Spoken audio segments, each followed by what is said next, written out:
Terri, thanks for joining us on VIP TV. And thanks to your manager, Steffi Ball, for arranging the interview as well. Top man, Steffi.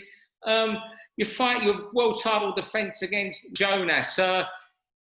Your last fight against Eva Wallström was a breakout. Does this take you into the mainstream? Obviously, Tasha's well-known name. Obviously, elite amateur. Me personally, I believe this fight with Tasha will boost my profile and skyrocket, and it just seems like the right fight to make and the right fight to have at this part of my career.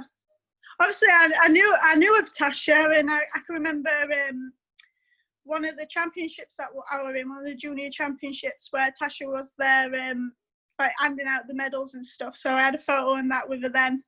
And yeah, obviously, you know of these top elite girls. So, like they said, your idols become your rivals, and that's what's happening. No, and I was reading some quotes for her today, and she seemed to think your fitness can only take you so far. Did you see that? No, I haven't seen it. Yeah, she was saying. Let me just read this. She was talking about. She said that you can't beat the best version of her, and says your fitness can be your undoing. I don't know what she means by that. Obviously, my fitness will take me 10 rounds if it needs to be. That seems a bit of a daft statement to make, really. But for me personally, I think that's what Tasha's scared of for me. It's my engine. I've got that word. Sorry, did you say she thinks she's scared of your engine? Yeah, me personally, all the interviews that I've seen her have, she's telling them what she thinks I'm good at, like stuff like my engine, my speed, and stuff like that. And me personally, I see that as what she's scared of. I think she's scared of the fact that I've got a good engine and I can go 10 rounds, and I've proven that I can go 10 rounds. How highly do you say? What's boxing done for you so far? So I remember after your last fight, you did a lovely tweet of yourself, or an Instagram post of yourself and your partner outside your house. Yeah, it's done massive things, really.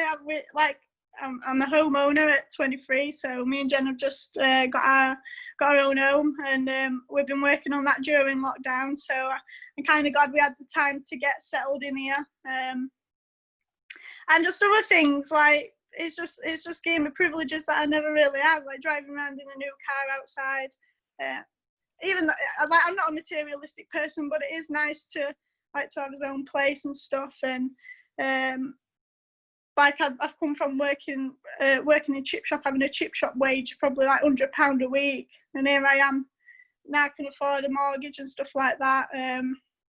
Can take my family on holiday, and just little things like that. It's nice, and it's not something that I'd ever take for granted, because I've come from a background where I've not been born with a silver spoon in my mouth, or everything I've got I've had to work hard for.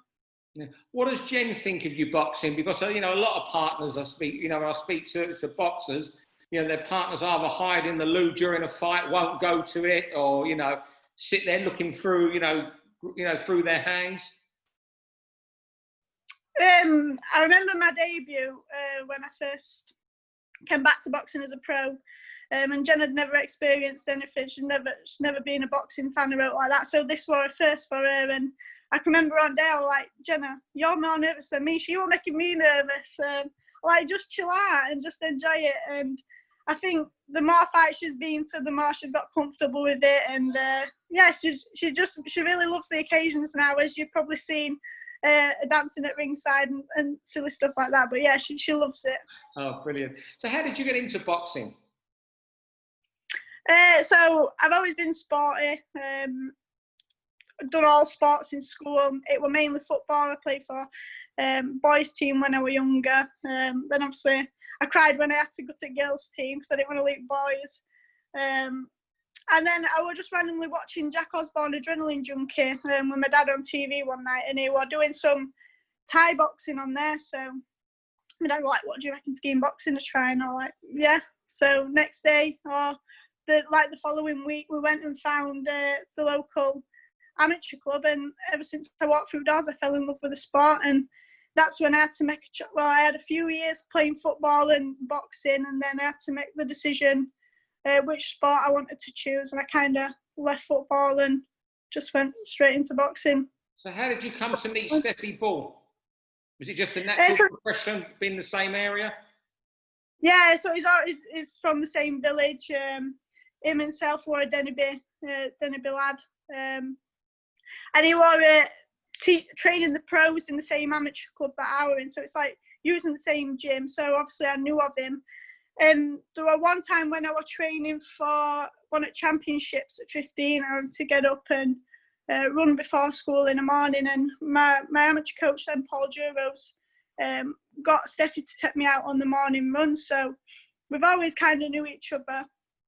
And then obviously when I stepped away from the sport, I think Paul and Andrew were talking. Andrew was asking Paul if I'd like 100% done with boxing, and Paul was like, just drop her a message, and that's what he did, and here we are. I mean, you're very young, 23, a world champion. I mean, what you could achieve in the next, however long you're playing at the box, say 10 years, could be, record breaking in women's boxing. What are your long-term ambitions in the sport?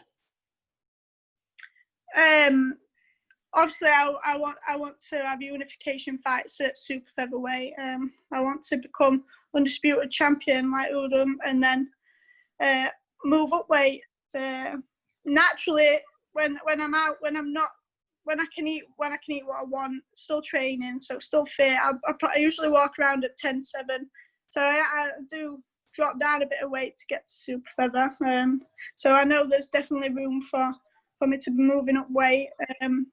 And just keep enjoying myself. I want to have like memories of like traveling all across the world, boxing, just doing something that I love, and I want to be able to take everyone along with me, like Jenna, Andrew. Just keep enjoying what I'm doing, keep winning. And with female boxing, obviously it's making great strides. Yourself against Nicola is a headline on Sky. When usually you're becoming a pin-up for female boxing on Sky Sports, yourself and Katie Taylor. How important do you think it is for you in your career to have a really bitter rival where you could have, say, 2 or 3 fights? Because it's good. It adds to the excitement, just like the Katie and Pursoon. I know. Yeah, everyone's been dying for that fight to happen again, and they've been lucky enough for it to be made so soon. That fight definitely could have been built even more, because I know, like, obviously it's got everyone interested and everyone wants to see that rematch. So yeah, I think it's good if a fight if you can have 2 or 3 fights with someone. Yeah. And what has it brought you a lot of commercial opportunities yet, boxing? Yeah, I know. We're just gone on to be working with a media management team, and they're doing the work on the sponsorships and endorsement side. So me and Andrew can just focus on the fighting now. So they're dealing with that. I've kind of took a bit of a step back from social media as well. I just find myself caught up too much on it, and I said, I just want to focus on this fight, and then probably after the fight, that's when I'll go back on and say hello to everyone and catch up. But yeah, for me, I'm just focusing on this fight 100% at the minute. Have you had a look at Eddie's back garden yet? Yeah, I've seen it. Interesting is, I think after watching the Frank Warren show on the weekend in the studio, I'm excited that we're out in the garden. It's something different, and it just switches it up a little bit more, and it'll probably take it off that you're not walking into a really quiet studio. I think the outdoor will make it a little bit more easy, a bit more normal, if you could say. And if Eddie keeps paying you, you can start, or if he keeps paying you good money, you might be able to buy the house off him for yourself and Jenna. Yeah, I won't mind one of them mansions. Terri, thanks very much for speaking to us tonight. It's been a pleasure. I'll let you get back to the cooking now, unless Jen's finished the dinner for you. Yeah, hopefully she's done it. Thank you very much. I'll come back if she's not finished. Thanks very much indeed. You go and eat your food. Thank you. Thank you. See ya. See ya. For all boxing info, news and latest interviews, amateur and pro, across the north, click and subscribe. VIP Boxing Promotions. Also Twitter, Instagram and Facebook.